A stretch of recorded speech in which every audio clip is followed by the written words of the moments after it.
There is a man with a note on his phone that he has been adding to for 11 years. It is a list. Every time his wife mentions something in passing, a book she liked the look of, a shop she wanted to go back to, a kind of tea she had once at somebody's house, it goes on the list. She has no idea it exists. What she does know is that he is not romantic. He does not say the thing. He does not reach for her hand walking down the street. And every single birthday, without fail, he gets it exactly right. And she cannot work out how. Now, before we go any further, I want to give you a fact that complicates this whole subject, and I would rather hand it to you at the start than let you find it later and wonder why I left it out. The 5 love languages, the framework everybody knows, words of affirmation, acts of service, all of that, was written in 1992 by a Baptist pastor named Gary Chapman. It has sold something over 20 million copies.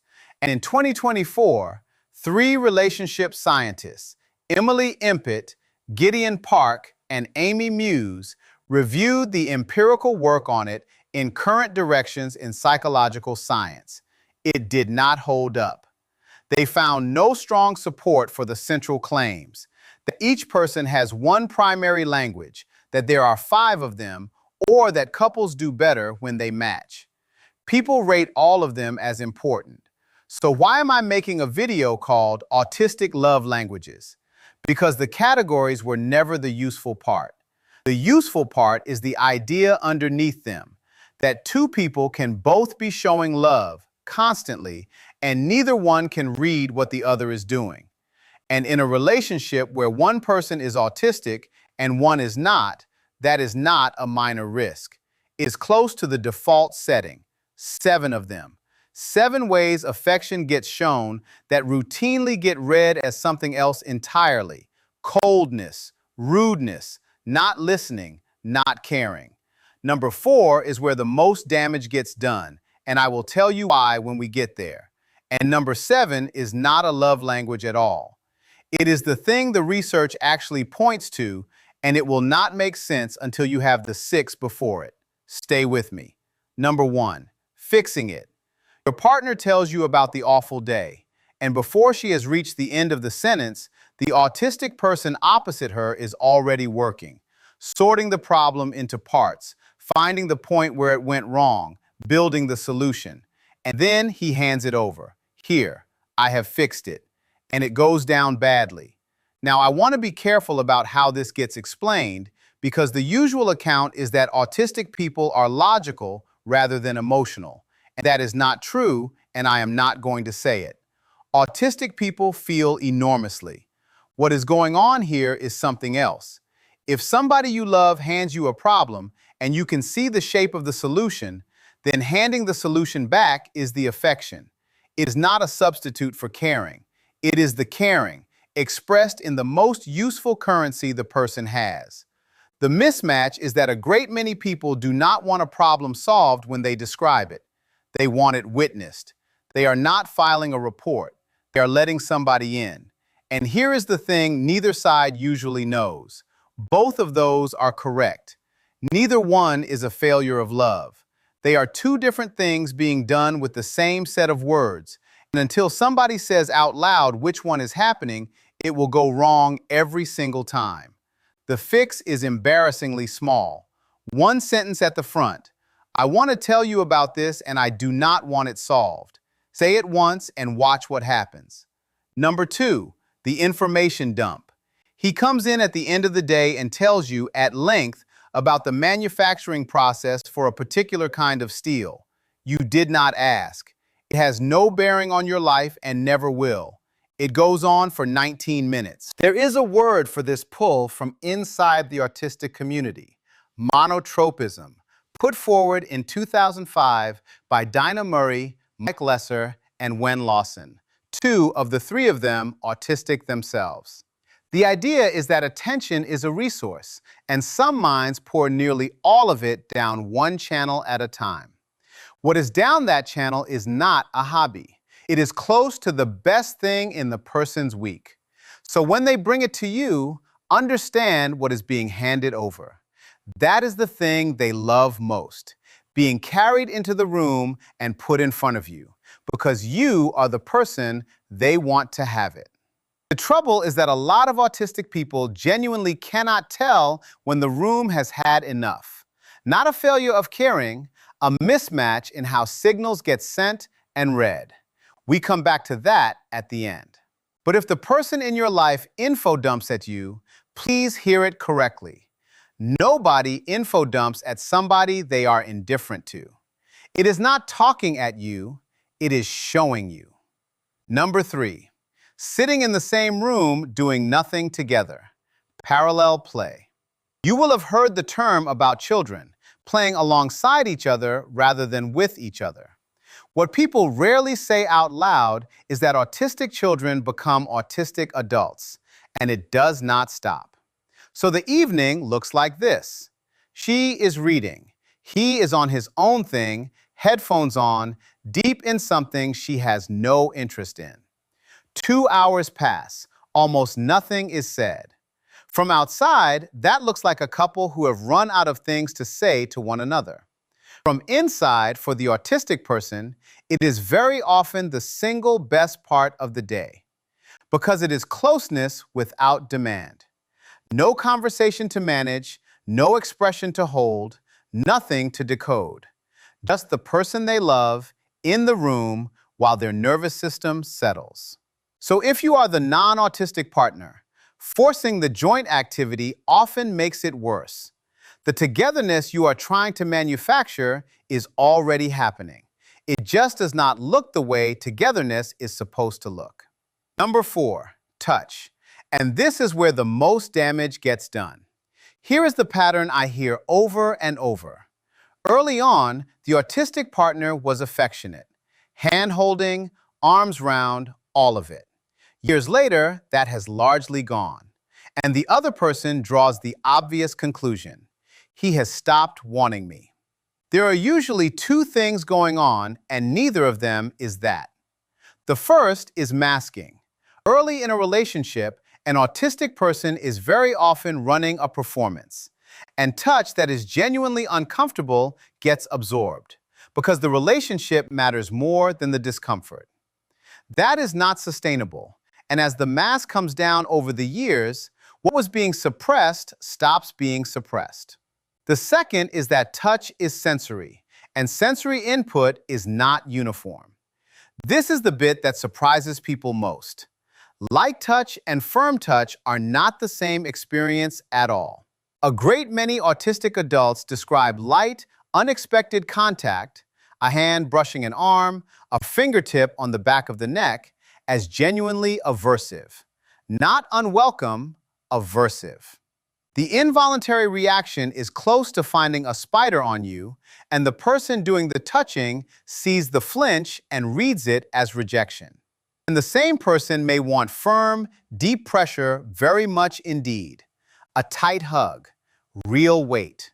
That is not a contradiction, and it is not fussiness. It is 2 different sensory channels doing 2 different things. So a couple can be perfectly matched in how much they love each other and completely mismatched in the delivery. One wants gentle, one flinches at gentle and wants firm. Nobody has said any of this out loud, because how would you even start? Start like this: not less touch, different touch. That is the whole conversation. One more piece, because people are least willing to raise it. Some autistic adults want almost no day-to-day physical contact while still wanting a full physical relationship with their partner. Those 2 things sound contradictory and are not. Some describe themselves as demisexual, a community term, not a clinical one, meaning attraction that requires a strong emotional bond first. If that is your household, the move is the same as everywhere else in this video. Say it plainly, early, before somebody builds a theory in the dark. Number 5, the gift that is really a filing system. Back to the man with the note on his phone. He is not romantic in any way the greetings card industry would recognize, but he has been listening properly for years and writing it down. Not because he is calculating, because getting it right matters more to him than looking spontaneous. And the card. He will not send one with just 2 names in it. The whole inside is full, both sides, top to bottom, because writing is where the things he cannot get out of his mouth can actually be said. On paper, he can take the time, with nobody looking at him. There is something relevant here. Alexithymia, difficulty identifying and describing your own emotions, turns up in roughly half of autistic people against about 5% of everybody else, according to a 2019 review by Emma Kinnaird and colleagues at King's College London. So think about what that written card actually is. It is a person with real difficulty naming their own feelings, sitting down alone with a pen and doing it anyway, slowly, because you are worth the effort it costs. If somebody hands you that, do not read it once. Number 6, letting you see the unmasked version. This is the largest one, and it is the one that gets thanked for the least. Masking is the running performance, managing your face, your voice, your movements all day. There is a research literature on it now, and it is consistent. Camouflaging is sustained, deliberate, costly work. So consider what it means when an autistic person stops doing it in front of you. It means the movement they suppress everywhere else, the flat voice with no performance in it, the bad day when speech goes and they cannot explain why, the version of them that their colleagues have never met and never will. And I will not pretend that is always easy to be around. The unmasked version can be harder work than the polished one, and some partners quietly wish for the person they met. But understand what you are being given. After a lifetime of learning that the real version gets a worse reception, choosing to hand you the real version anyway is not carelessness or laziness or letting standards slip. It is the highest trust thing that person has to offer. They are telling you that you are the room where it is safe. Number 7, and this one is not a love language at all. Go back to that 2024 review for a moment. The researchers did not just say Chapman was unsupported. They said something about what actually does predict good relationships, that partners need a comprehensive understanding of one another's needs and have to put in the effort to respond to them. Responsiveness, not matching. Now put that beside where the autism research has gone. In 2012, Damian Milton, an autistic academic, proposed the double empathy problem, that the breakdown between autistic and non-autistic people is a two-way mismatch rather than a one-way failure. In 2020, Catherine Crompton and colleagues at Edinburgh tested it. 72 adults in chains of 8 passing a story down the line. All autistic chains passed it along just as accurately as all non-autistic chains. It was the mixed chains where the detail fell away fastest and the mixed chains where people rated the rapport lowest. Both sides, not one. So here is what the 6 things before this were actually showing you. In every single one of them, love was being expressed at full volume and received as something else. Fixing read as dismissal. Info dumping read as not listening. Parallel play read as drifting apart. The flinch read as rejection.